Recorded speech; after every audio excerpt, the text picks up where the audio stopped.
이제 이런 시스템 안에서 정말 많은 고통을 받으면서 정신적으로 진짜 힘들어하고 선생님 말씀하시는 것처럼 기능이 무너지고 그야말로 여러 가지 장애 또 그런 심지어 정신장애까지 가지 않더라도 정신적으로 고통을 많이 받고 괴로워하고 기능이 떨어지는 사람들이 많이 있거든요.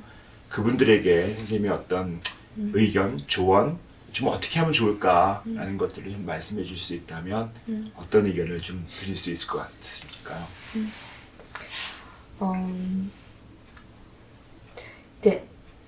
이제 주로 아이들이나 이제 젊은 분들이 진료실에 오시면 선생님 저 정말 제 삶은 왜 이럴까요? 저는 왜 이럴까요? 이런 얘기를 많이 합니다. 그때 제가 좋아하는 단어를 하나 알려주는데요. 저는 흑역사라는 단어를 알려줍니다. 그래서 친구들한테 그렇게 얘기를 해요. 선생님이 생각하기엔 지금이 네 인생의 흑역사인 것 같아. 너 살면서 지금보다 힘든 때 있었니? 없었을걸? 그리고 선생님이 원하는 거는 앞으로도 지금이 네 인생의 유일한 흑역사였으면 좋겠어. 제가 레지던트 때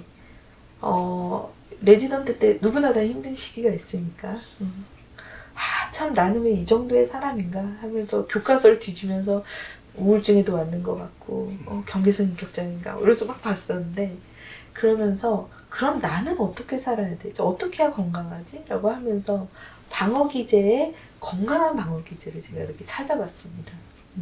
아시다시피 뭐 유머, 승화 이런 게 있잖아요. 그러면서 제 눈길을 끈 게 예견이라는 거였어요. 지금은 이렇게 어렵지만 앞으로 다가올 것들을 생각하면서 지금 시간을 견디는 거죠. 아이들한테 물어봅니다. 너는 앞으로에서 어떻게 됐으면 좋겠니? 1년 뒤에 어떻게 됐으면 좋겠니? 어떤 남자랑 결혼하고 싶어? 돈은 얼마나 벌 거니? 사람은 누구나 자기 안에 아주 절망적인 상황이어도 작은 희망이라도 갖고 있다고 생각을 하거든요. 근데 저는 그거에 좀 집중하면 좋을 것 같습니다. 사실 병원에 올 때가 가장 힘들 때잖아요, 대부분은. 근데 그 시기를 지나면 어떤 게 올지 모르지만 본인이 원하는 때가 올 수도 있어요. 그거를 항상 잊지 않았으면 좋겠습니다. 환자분들한테 늘 얘기해요. 제가 보기엔 길게 봐야 1년이에요. 우리가 열심히만 한다면, 당신이 열심히 고민한다면 당신의 삶이. 근데 사실은 제가 가장 어려운 거는 그런 게 잘 안 되는 분들이 있으십니다. 제가 요즘에 그 다양한 트라우마를 갖고 계신 분들을 만나게 되는데 그분들은 사실 그게 잘 안 되세요. 왜냐하면 어렸을 때도 맞지 않기 위해서 노력하는 데만 집중하고 어디 가도 어떤 남자한테 무슨 일을 당할지 몰라서 늘 경계하고 있었고 이분들의 삶은 늘 뭔가 불행으로부터 피하는 그런 패턴만 만들어져 있으시거든요. 그래서 사실 그런 분들은 별로 감정도 없으시고 하하하 웃고 있지만 정말 즐겁지 않다고 느낄 때가 많고 그리고 실제로는 내가 뭘 위해서 산다기보다는 그냥 지금 나쁜 일이 생기지 않기 위해서 사시는 분들이 많아요. 근데 그런 분들한테는 그런 희망을 얘기하는 게 사실은 거의 도움이 되지 않습니다. 그래서 그런 분들은 조금 더 전문적인 도움이 필요하고 그리고 일단은 지금의 삶에서 좀 더 편안하게 살 수 있도록 전문가의 의학적인 도움이 필요한 경우가 많죠. 하지만 그런 분들도 그렇게 해서 긍정적인 경험이 쌓이고 내 삶에 뭔가 다른 게 있다라고 느끼게 된다면 그 다음부터는 조금 더 희망적으로 사실 수 있을 거라고 생각합니다. 네. 선생님하고 얘기를 나눠보니까 굉장히 마음 안에서 희망이 생기면서 사실은 정말 치료를 받으면서 상담하는 분들이 정말 좋겠구나 그런 느낌을 많이 갖고요. 일단 이렇게 선생님을 만나서 이야기 듣고 뭐 희망 가지고 하면 좋을 것 같은데 사실 많은 분들이 정신과 세팅이나 상담이나 이런 데 찾아오질 않으시거든요. 많이 두려워하고 병원에 가는 것들 뭐 걱정하고 이러시면서 그러시거든요. 그래서 일단 그런 분들에게 사실은 이 방송은 보는데 병원은 차마 못 가시는 분들이 계실 거예요. 그분들한테 어떤 한 말씀 어떻게 하면 좋을까? 그분들에게 한번 말씀해 주실 수 있으실까요? 이제 저도 주변에 아는 사람들도 많고, 그리고 이제 또 뭐 때로는 여러 기관을 통해서 아름아름 저한테 직접 물어보시는 분들이 있어요. 내가 이런 어려움이 있는데, 아직 병원은 안 갔는데 어떻게 하면 좋겠냐. 근데 왜 병원을 못 갔을까라고 생각은 하지만 사실 직접 물어보진 않습니다. 얘기하신 것처럼 대부분의 여러 가지 편견 때문이죠. 병원에 가면 기록이 남는다. 그리고 내가 정신과까지 가면 내가 너무 망가지는 것 같은 느낌이 들어서 싫다.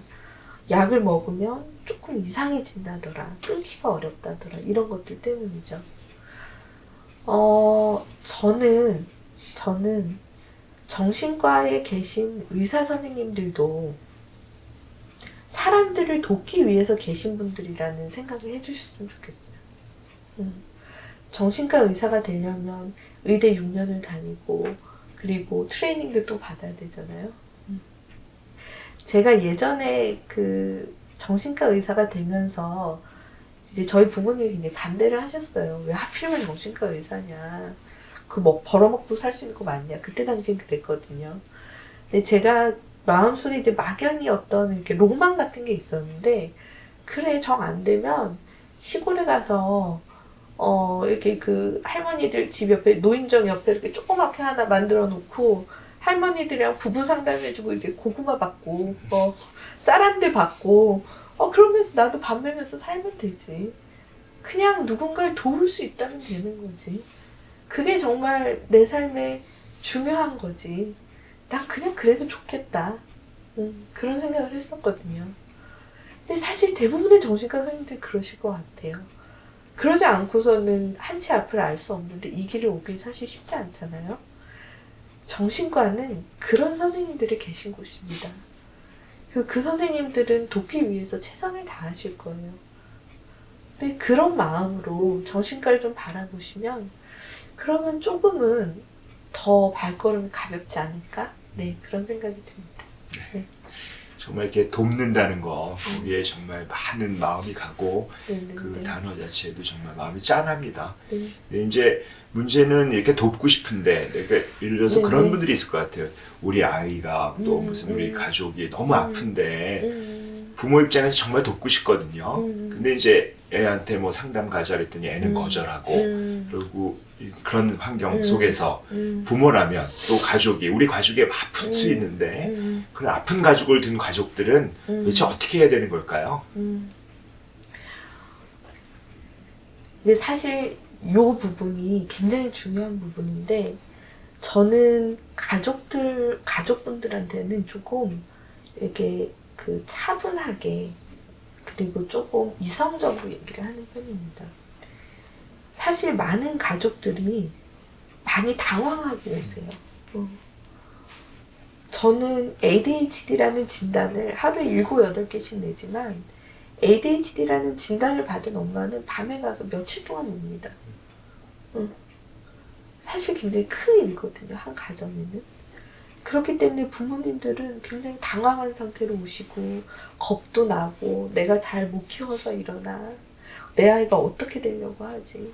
성인이어도 마찬가지입니다. 내 와이프가 왜 이럴까? 우리 관계 문제 때문인가? 근데 오히려 저는 그런 분들한테는 조금 거리를 두시라고 말씀을 드립니다. 우리 문화가 돕는 걸 좋아해서 예를 들자면 누가 이렇게 다리를 다쳤대. 그럼 그 집에 가서 빨래도 해주고, 그리고 뭐 애들 학교도 챙겨 보내주고 이런 문화잖아요. 근데 사실은 아픈 사람도요, 존중받아야 됩니다. 그래야 그 시기를 잘 지낼 수 있어요. 아프다고 해서 그 사람이 갑자기 뭐 이렇게 갑자기 아무것도 못한 사람이 되는 게 아닌 거거든요. 그리고 환자 자체로 되는 게 아니거든요. 그 사람도 그 사람의 삶이 있고 노력하고 있어요. 근데 주변에서 아프다는 이유로 그 사람이 결정해야 될 걸 대신 결정해 주거나 아니면 아프다는 이유로 지지만 해주고 해야 할 거에 대해서 계속 면죄부를 주거나 이렇게 되면 오히려 되게 무력해집니다. 아, 네. 근데 우리는 돕고 싶은 마음이 사실 그러는 거죠. 그래서 저는 그렇게 말씀을 드립니다. 뭐 부인분을 믿으세요? 혹은 아이를 믿으세요? 아이가 이걸 이겨낼 수 있을까요? 어떻게 생각하세요? 그럼 부모님들은 잔뜩 걱정을 하고 오셨지만 생각을 하세요. 그래도 이겨낼 수 있지 않을까요? 맞아요, 어머니. 어머니가 잘 키우셨잖아요. 그러니까 이겨낼 수 있어요. 어머니 잘못 키우시지 않았거든요. 얘 어디 가서 사고 치지 않았잖아요. 그쵸? 믿으세요, 어머니. 어머니가 잘 키우셨고 우리 아이가 잘 자랐다는 걸 믿으세요. 그리고 아이가 이겨내는 걸 지켜봐 주세요. 한 발짝 뒤에서. 대신 아이가 내가 지켜보고 있다는 걸 알아야 돼요. 그리고 아이가 언제든 손을 내밀면 내가 도와줄 거라는 걸 알아야 합니다. 하지만 절대 앞서가지 마시고요. 옆에서 계속 얘기하지도 마시고요. 한 발짝 뒤에서 지켜봐 주세요. 그리고 아이가 손을 내밀 때 그때 도와주시면 됩니다. 그리고 아이가 손을 못 내밀면 제가 알려드릴게요. 그렇게 말씀을 드립니다. 네, 그래서 환자라고 해서 우리가 마음대로 도와주거나 혹은 내 마음대로 할 수 있는 게 아니라 그 사람을 존중하면서 인간의 존엄성을 유지하면서 치료받을 수 있도록 도와주시는 게 좋다고 생각합니다. 네. 제가 오늘 김은지 선생님하고 얘기를 나누다 보니까 저도 굉장히 치유가 되는 것 같고 그래서 김은지 선생님 만나서 이야기를 듣는 학생도 그렇고 네네. 부모님도 그렇고 되게 마음이 정말 좋아질 것 같고요. 네. 정말 되게 편안해질 것 같고 그래서 너무 네네. 좋습니다.